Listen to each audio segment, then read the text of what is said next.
नमस्कार दोस्तों।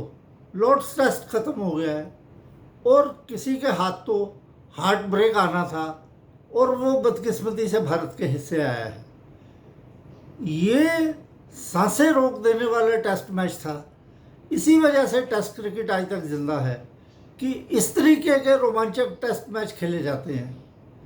भारत की बदकिस्मती रही कि उनके हिस्से में हार आई, लेकिन लंच के समय जो भारत का स्कोर था 112 पर 8 आउट, 80 रन की दरकार थी अभी भी। और सबने मेरे ख्याल से अपने टीवी बंद कर दिए होंगे, क्यों? हार बिल्कुल साफ दिखाई दे रही थी। लेकिन उसके बाद जडेजा के काबिले तारीफ एक अनडिफिटेड इनिंग्स, जो बेहतरीन पारियों में गिनी जाएगी जब दुनिया के इतिहास की क्रिकेट की बात होगी। और जसप्रीत बुमराह का जज्बा, मोहम्मद सिराज का जज्बा, अंत तक लड़ने की कला, अंत तक लड़ने का साहस, ये दिखाता है कि ये सीरीज अभी ख़त्म नहीं हुई। इंग्लैंड आगे हो गया है 2-1 से, तो 170 रन भारत ने बनाए और ये टेस्ट मैच 22 रन से इंग्लैंड ने जीत लिया। अंत भी दुर्भाग्यपूर्ण तरीके से हुआ। बशीर की गेंद खेल ली थी मोहम्मद सिराज ने, वो रोल होकर उनके पैरों के पास से, अगर पैर पहले उनका चला जाता तो पैर से रुक जाती, लेकिन पैर उनका आया तब तक गेंद निकल चुकी थी। अब हार पर रोना धोना मचाने की बजाय इन बातों पे गौर किया जाए कि भारत इस टेस्ट मैच को कहां से गंवाया। ये भारत का दुर्भाग्य था कि जब लंच के समय एक स्थिति में भारत का स्कोर 3 विकेट पर 248 रन था, तो इंग्लैंड कहीं दिखाई नहीं दे रहा था। वो छितराया हुआ क्षेत्र रक्षण था उनका। लेकिन यहाँ से भारत के दुर्भाग्य की कहानी शुरू होती है, जब राहुल, उन्होंने बाद में माना कि वो लंच से पहले शतक बनाना चाहते थे, जरूर उनसे ऋषभ पंत की बात हुई और उसी हड़बड़ाहट में ऋषभ पंत का जो विकेट गिरा वो इस मैच का टर्निंग पॉइंट था। वैसे लोगों की राय मेरे से अलग हो सकती है। वो जो केएल राहुल ने जेमी स्मिथ का 1 रन पर पहली पारी में कैच गिराया था, उसके बाद इंग्लैंड की टीम आखिरी 3 विकेटों पर 116 रन जोड़ने में कामयाब रही, वो भी टर्निंग पॉइंट हो सकता है। लेकिन फिर भी भारत ने फाइट बैक की।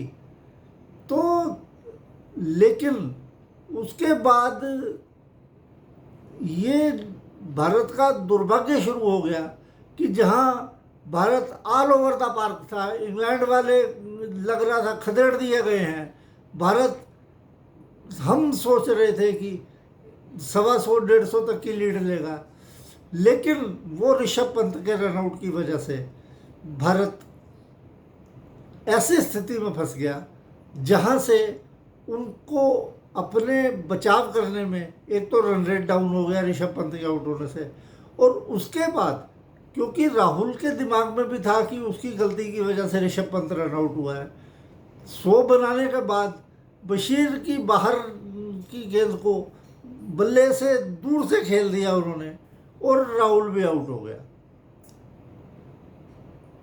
दूसरी गलती, ये यशस्वी जायसवाल, पहली पारी में मैं कोई गलती नहीं मानूंगा, खूबसूरत आउट स्विंगर पर वो आउट हुए थे। इन स्विंगर थी, लेफ्ट हैंडर होने की वजह से उनके लिए आउट स्विंगर बनी, बल्ले का किनारा लेकर स्लिप में कैच गया जिसे आसानी से पकड़ा। लेकिन दूसरी पारी में एक गेंद ऑफ स्टंप से बाहर है, सिर से ऊपर है, तुम उसे छोड़ सकते हो, अगर तुमने फ्लैश करना है तो ऑफ साइड की तरफ करो। वो हुक करने जा रहा है, उसे गेंद कनेक्ट नहीं हुई और विकेट कीपर ने कैच पकड़ लिया। ये एक बहुत ही गैर जिम्मेदाराना स्ट्रोक खेला था यशस्वी जायसवाल ने। वो युवा बल्लेबाज है, प्रतिभावान है, लेकिन उसको इन चीज़ों से सीख लेनी पड़ेगी। अब जहाँ तक करुण नायर का सवाल है, करुण नायर, मैंने पहले ही बोल दिया है कि 25-30 का बैट्समैन है, इससे ज़्यादा इसके बस के नहीं है। अच्छा भला जब ये खेलता है तो बहुत अच्छा लगता है, बहुत स्ट्रॉन्ग, बहुत मजबूत डिफेंस इसका नज़र आता है। लेकिन एक एरर ऑफ जजमेंट 41 पर जब एक था तो भारत बेहद सुखद स्थिति में नज़र आ रहा था। अभी 35 या 30 मिनट का खेल बाकी था, तो एक एरर ऑफ जजमेंट, जबकि सबको पता है लॉर्ड्स पर एक तरफ को थोड़ा सा स्लोप है, गेंद वहाँ पर कोने में गिरती है। बुमराह की भी कई गेंदें अंदर आई हैं, दूसरों की भी आई हैं, तो करुण नायर इस चीज़ का ख्याल नहीं रख सका। उन्होंने अंदर आती गेंद को छोड़ दिया और वो सीधी पैड पे लग के LBW।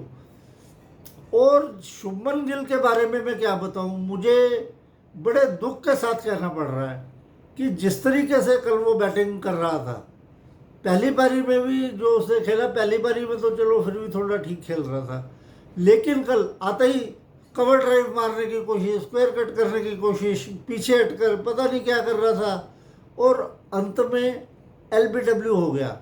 मुझे लगता है कि शुभमन गिल ने जितने रन बनाने थे इस सीरीज में, उसमें से ज़्यादातर बना चुका है। आगे वैसे क्रिकेट है, अगर उसको सीख लेनी पड़ेगी इस चीज़ से कि कप्तान है वो महेंद्र सिंह धोनी जैसा चाहिए, जो ठंडे दिमाग से टीम को कंट्रोल करे और किसी भी परिस्थिति में आपा ना खोए। उस जो जब क्राउली ने आखिरी ओवर में, सबको पता है रणजी ट्रॉफी, दिलीप ट्रॉफी, रानी ट्रॉफी, बाहर साउथ अफ्रीका, ऑस्ट्रेलिया, हर जगह प्लेयर यही करते हैं कि आखिरी दिन के सेशन में उनको आखिरी में कम से कम गेंदें खेलनी पड़े ताकि वो पवेलियन का रास्ता ना पकड़े। तो उसमें इंग्लैंड वाले भी क्या गलत कर रहे थे? ठीक है, उन्होंने बदमाशी की, ये एक्सपेक्टेड होना चाहिए था, तुम्हें उस बदमाशी के लिए तैयार रहना चाहिए था, मेंटली खुद को प्रिपेयर रखना चाहिए था। लेकिन शुभमन गिल ने वहाँ आपा खोया और अगले दिन वही बात उसके दिमाग में अवश्य रही होगी। इस वजह से वो ऊटपटांग खेलते हुए आउट हुआ, और जहाँ पे 41 पर एक आउट था, 59 पर 4 हो गए। उसके बाद उन्होंने एक और गलती की, आकाशदीप को भेज दिया एज ए नाइट वॉचमैन। आकाशदीप से वाशिंगटन सुंदर नाइट वॉचमैन के लिए ज़्यादा उपयुक्त कैंडिडेट था, क्योंकि उसने 4 विकेटें भी ली थी। जब आदमी विकेटें लेकर आता है तो उसका मोरल हाई होता है। तो आज भी बदकिस्मती से वाशिंगटन सुंदर ने ड्राइव किया, तो जोफ्रा आर्चर ने डाइव मारकर बड़ा अच्छा कैच पकड़ा। ये तुम्हारी फील्डिंग और उनकी फील्डिंग, कल 21 रन आपने बाई के दिए। अब ये लगा लो 22 रन से आप टेस्ट मैच हारे हो, 21 रन उसमें से आपने बाई के खर्च किए, और इंग्लैंड के एक मेरे ख्याल से वाइड पे 5 गए थे, उसके अलावा उन्होंने कोई अतिरिक्त आपको रन नहीं दिया। तो ये सब चीज़ों का ध्यान रखना होगा। हो सकता है अगले मैच में जसप्रीत बुमराह खेले ना, क्योंकि वो पहले, तीसरे और 5वें टेस्ट मैच की बात हुई है यहाँ पे कि वो 3 टेस्ट मैच खेलेगा। तो बुमराह के रिप्लेसमेंट के तौर पे अगर भारतीय टीम फिर से वो तुम्हारे, अगर अर्शदीप को मौका देगा, लेफ्ट आर्म पेसर है, और दूसरी बात है कि बल्लेबाजी भी थोड़ी बेटर करता है, वो कर लेता है वो, मतलब बल्लेबाजी, तो उसको मैनचेस्टर पे स्विंग भी मिलेगा, लेफ्ट आर्म होने की वजह से वेरिएशन भी आएगा, वैरायटी भी आएगी आपके अटैक में। तो वो ज़्यादा अच्छा ऑप्शन है प्रसिद्ध कृष्णा से। बाकी कोई टीम में चेंज नहीं बदलता इसमें। नीतीश रेड्डी भी खेलेगा, वाशिंगटन सुंदर भी खेलेगा, जडेजा वगैरह। हाँ, अगर आप ये सोचो कि साई सुदर्शन को करुण नायर के स्थान पर, क्योंकि साई सुदर्शन भी आउट हो सकता है, मैं ये नहीं कह रहा कि साई सुदर्शन आउट नहीं होगा, लेकिन साई सुदर्शन नया युवा बल्लेबाज है, करुण नायर तो खेलते खेलते बूढ़ा हो गया है, उससे अभी तक मतलब है विश्वास दिखाया जा सकता है, लेकिन जैसे ही वो 25-30 करता है, हमें पहले ही लग जाता है, डर होता है दिल में कि अभी आउट हो जाएगा। तो ऐसे बल्लेबाज से, एक युवा बल्लेबाज को भारतीय टीम को मौका देना चाहिए। अब स्लिप कोर्नर की जहाँ तक बात है, करुण नायर है, तो अब कोहली या रोहित शर्मा जैसे स्लिप फील्डर नहीं है, या रहाणे जैसा या राहुल द्रविड़ जैसा स्लिप फील्डर नहीं है, तो कोई ना कोई तो फील्डिंग करेगा इस स्लिप में। तो इन सब बातों को सीख कर अगर जाओगे तो मैनचेस्टर में भी ये कोई शर्मनाक हार नहीं है। इंग्लैंड को तुमने नाकों चिन्ह चपवा दिए हैं इस सीरीज़ में। तीनों टेस्ट मैच 5वें दिन तक चले हैं। ये पहली सीरीज़ है काफ़ी समय के बाद कि सारे टेस्ट मैच आखिरी दिन पर जाके, और आखिरी दिन का भी आखिरी सेशन। दुर्भाग्य है कि इंग्लैंड जीत गया, आप भी जीत सकते थे। सिक्के के दो पहलू होते हैं, लेकिन अपनी गलतियों से जब तक आप सीखोगे नहीं, तब तक आगे नहीं बढ़ोगे। आगे बढ़ने के लिए अपनी गलतियों से भारतीय टीम को सीखना पड़ेगा। और मैनचेस्टर में मैं बताऊं, एक बार फिर सांसें रोक देने वाला टेस्ट मैच देखने को मिलेगा। अब जब मैनचेस्टर टेस्ट की बात होगी तो तब हम दोबारा से आपको वीडियो बनाकर कोई बात करेंगे। तब तक के लिए नमस्कार।